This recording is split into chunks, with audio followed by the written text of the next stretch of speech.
Hello viewers, हम पढ़ रहे हैं कक्षा 10वीं गणित की प्रश्नावली 2.2 के प्रश्न नंबर पहले का 5वां।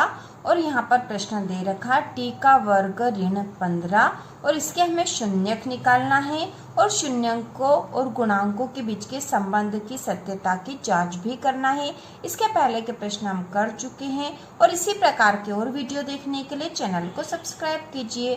तो शुरू करते हैं। तो इस पद का शून्यक निकालना है, लेकिन इसके पहले जो हमने जिन बहुपदों के शून्यक निकाले थे उनका कैसा रूप था, ए एक्स का वर्ग धन बी एक्स धन सी, इस रूप में थे। लेकिन यह तो इसमें टी का वर्ग ऋण 15 ही है, तो इसके शून्यक निकालने के लिए हम अलग तरीके का प्रयोग करेंगे जिससे कि इसके दो पद हमें मिल जाए और दो पदों से हम दो शून्यक निकाल लें। तो यहाँ पे इसको देखकर हमें जो फार्मूला याद आ रहा है, ठीक है, फार्मूला याद कौन सा आ रहा है, ए का वर्ग ऋण बी का वर्ग। ठीक है, यदि हम इस पद को ए का वर्ग ऋण बी का वर्ग वाले पद के जैसा बना दे तो ए का वर्ग ऋण बी का वर्ग बराबर क्या होता है, ए ऋण बी और ए धन बी। ठीक है, तो इस तरह से इसके दो पद हो जाएंगे यदि इस फार्मूले के अनुसार इसको कर दे तो हम इसे करने की ऐसे कोशिश करेंगे।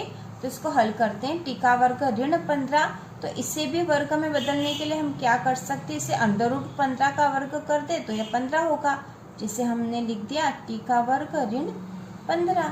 ठीक है, तो यहाँ पर अब हम लिख देंगे टी का वर्ग ऋण √15 का वर्ग, क्योंकि √15 में, ठीक है, क्योंकि √15 में यदि √15 का गुणा करते हैं तो हमें 15 मिल जाएगा, इसलिए हमने यहाँ लिख दिया √15 का वर्ग, जिसका अर्थ 15 ही होता है। तो 15 के स्थान पर हम ऐसा लिख सकते हैं और इसको लिखने से यह इस फॉर्मूले के अनुसार हो जाएगा। ए का वर्ग ऋण बी का वर्ग बन गया है यहाँ पे, तो ए का वर्ग के स्थान पर है टी का वर्ग, ऋण बी का वर्ग के स्थान पर है √15 का वर्ग।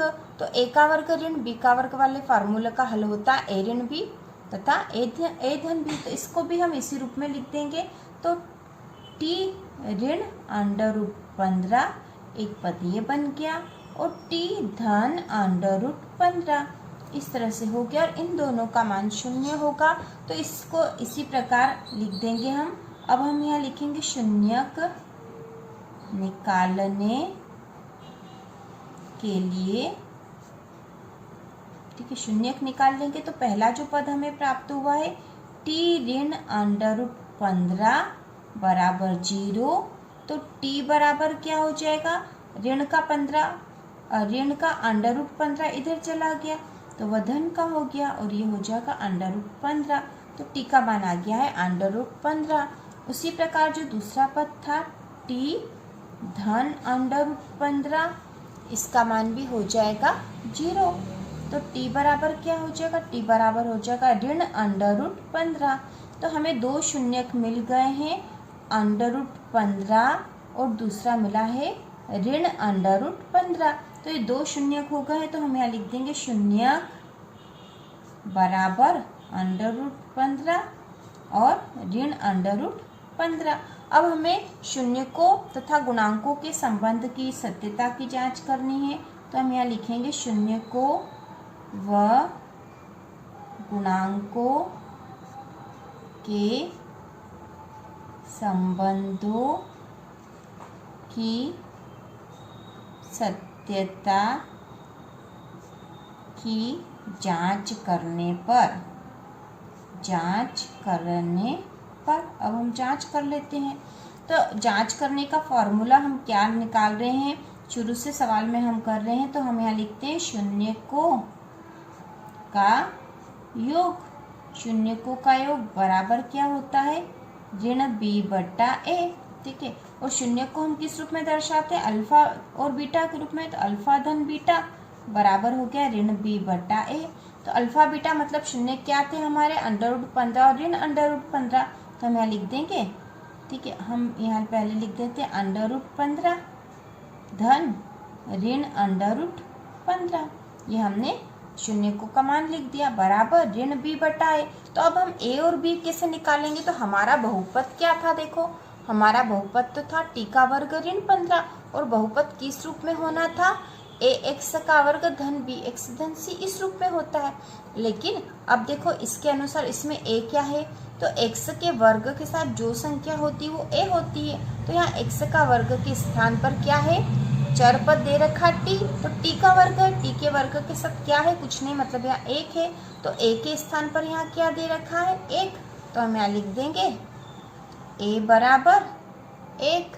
इसी प्रकार x के साथ जो संख्या होती है वो b होती है, तो यहाँ पे x के स्थान पर t है, लेकिन t के साथ वाली कोई संख्या नहीं क्योंकि वह पद ही नहीं दे रखा। इसका मतलब यह है कि bx पूरा ही 0 है, मतलब b का मान भी 0 है। तो हम यहाँ लिख देंगे b बराबर 0 है यहाँ पर। अब देखो c का मान निकाल लेते हैं, तो जो पद होता है, इसके अलावा जो पद होता है तीसरा वह c होता है, केवल जिसमें पूर्णांक संख्या होती वह c होता है। तो यहाँ पे है c के स्थान पर ऋण 15, तो हम यहाँ लिख देंगे c का मान ऋण 15। तो इस प्रकार हमारे a b और c के मान आ गए हैं। तो अब हम इस फार्मूले के अनुसार ऋण b बटा a लिख देंगे। तो ऋण b क्या है, ऋण b के स्थान पर आ जाएगा 0 क्योंकि b का मान 0 है, और a बराबर हो गया 1। ठीक है, अब यहाँ पे ये √15 और इस धन का ऋण में गुणा होगा तो धन ऋण ऋण हो गया, √15 बराबर अब 0 और 1, तो 0 में किसी भी संख्या का भाग जाएगा तो 0 ही होगा, तो ऋण की 0 से कोई फर्क नहीं पड़ेगा, यहाँ क्या आ जाएगा, केवल 0। और ये धन का 15 और ऋण का 15 तो ये आपस में कट जाएंगे और यहाँ हो जाएगा 0 बराबर 0, मतलब LHS बराबर है RHS के, मतलब ये हमारे संबंधों की जो सत्यता की जांच कर रहे हैं वो बिल्कुल सही है। इसके बाद हम जांच करेंगे शून्य को का गुणा बराबर c बटा a होता है। तो शून्य क्या हमारे अल्फा गुणा बीटा, ठीक है, शून्य को का गुणा तो अल्फा गुणा बीटा हो गया। अल्फा और बीटा से हम क्या दर्शाते हैं, शून्य बराबर हो जाएगा c बटा a। तो हमारे अल्फा बीटा के मान क्या है, √15 गुणा ऋण √15 बराबर है c बटा a। इसके बाद c का मान, तो c का मान है ऋण 15 जो कि हमने अभी निकाला था, और इसके बाद a का मान c बटा a है, तो ऋण 15 बटे a का मान है 1, तो यहाँ पे हो गया ऋण 15 बटा 1। अब इनका गुणा करेंगे तो √15 में √15 का गुणा होगा तो क्या आ जाएगा, 15 ही आ जाएगा। अंडर वाली दो संख्याओं का गुणा होता तो वही संख्या आ जाती है।